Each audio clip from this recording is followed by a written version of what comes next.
చేసుకుంటా మళ్ళొక్కసారి మల్లారెడ్డి గారు మాయమాటతోటి మభ్య పెడుతూ మోసం చేస్తూ మిమ్మల్ని కొనే ప్రయత్నం చేస్తున్నారు మిత్రులారా. మీరు డబ్బులకు అమ్ముడు పోతారా? డబ్బులకైతే అమ్ముడు పోరు. ఒకసారి చేయలేపండి.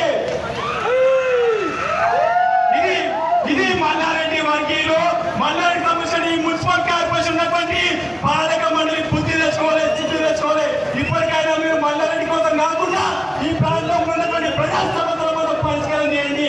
ఏది పక్షంలో ఖచ్చితంగా రానున్నటువంటి నవంబర్ 30 జరిగిన ఎన్నికల్లో మన తోటలో మహేశ్వర గారికి మన చేతి గుడికే ఓటు వేసి అందరినీ అత్యధిక మెజారిటీ గెలిపించుకొని ఇక్కడ ఉన్నటువంటి సమస్యలను పరిష్కరించుకుందాం.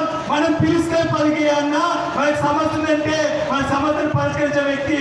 ఎందుకంటే అన్నారు సర్పంచ్ ఉన్నప్పుడే ఇక్కడ పోటుపోలు ఉన్నటువంటి దేవేంద్ర నగర్ లో ఎంతో మంది పేదలకు ఇంట స్థలించినటువంటి ఘనత అన్నకు, అలాగే ఎంతో మంది పేద ప్రజల కోసం పోరాటం చేసినటువంటి వ్యక్తి అన్నారు.